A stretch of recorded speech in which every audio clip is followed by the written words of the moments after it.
Sobat FK, salam jumpa. Kembali lagi bersama saya Sofiana. FK Today kali ini akan memberikan informasi yang penting dan menarik untuk Anda simak.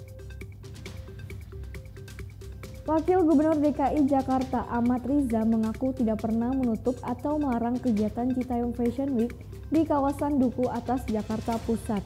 Namun menutup sementara ajang pamer fashion sejak Selasa 26 Juli 2022 untuk mengatasi kemacetan lalu lintas. Justru pihak Ahmad Riza mengapresiasinya karena menjadi bagian dari inovasi anak muda di Indonesia. Hanya saja orang-orang yang datang ke lokasi Citayam Fashion Week harus menjadi perhatian.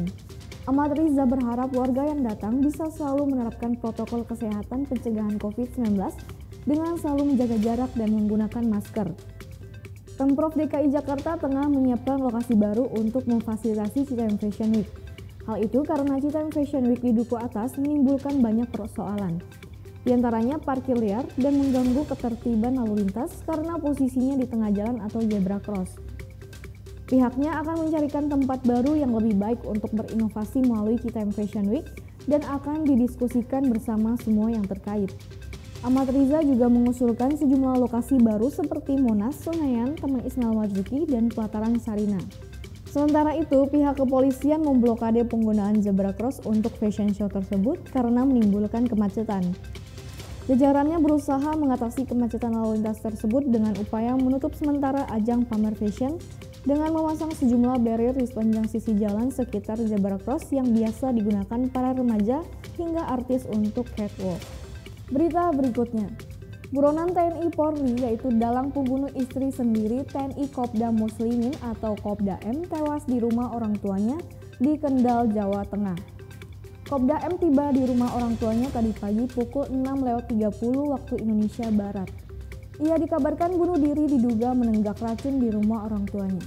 Sebelumnya, polisi mengungkap kelakuan Kopda M yang membayar komplotan penembak istrinya dengan uang mertuanya. Awalnya uang itu diminta untuk perawatan rumah sakit istrinya yang tertembak, namun ternyata digunakan untuk membayar penembak istrinya dan untuk melarikan diri. Polisi mendapatkan keterangan tersebut setelah memeriksa saksi yang berprofesi sebagai perawat burung peliharaan Kopda M. Saksi tersebut diminta Kopda M untuk mengambil uang dari ibu istrinya. Kopda M awalnya meminta uang ke ibu mertuanya sebesar 120 juta rupiah untuk perawatan istrinya. Namun setelah itu dia kembali meminta saksi meminta uang lagi sebesar 90 juta rupiah ke ibu mertuanya dengan alasan masih kurang. Kopda M beralasan semua uang itu untuk kebutuhan biaya medis perawatan istrinya yang terkena luka tembak. Ternyata uang tersebut digunakan untuk membayar tersangka dan digunakan untuk melarikan diri.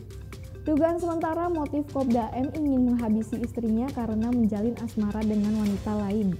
Berita selanjutnya, tim dokter forensik yang melakukan autopsi ulang mendiang Brigadir J akan fokus pada luka selain bekas tembakan.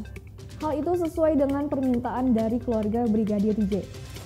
Untuk mendapatkan hasil yang akurat, maka sampel akan dibawa ke laboratorium Rumah Sakit Cipto Mangunkusumo atau RSCM karena membutuhkan tempat yang memadai dan memiliki integritas untuk hasil yang independen dan imparsial. Untuk waktu keluar hasil autopsinya, pemeriksaan bekas luka selain tembakan membutuhkan waktu 4-8 pekan. Karena membutuhkan pemeriksaan mikroskopis untuk menentukan apakah luka terjadi setelah atau sebelum kematian. Dengan pemeriksaan mikroskopis akan diketahui jenis kekerasan dan efek yang ditimbulkan akibat kekerasan. Autopsi dilakukan oleh 10 orang ahli forensik dari berbagai latar belakang, mulai dari akademisi sampai praktisi. Dalam proses autopsi, dipantau oleh perwakilan keluarga yang memiliki latar belakang medis dan diawasi oleh lembaga Komnas HAM dan Kompolnas.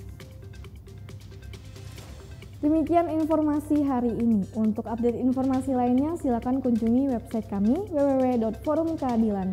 Saya Sofiana dan segenap kru yang bertugas pamit undur diri. Sampai jumpa.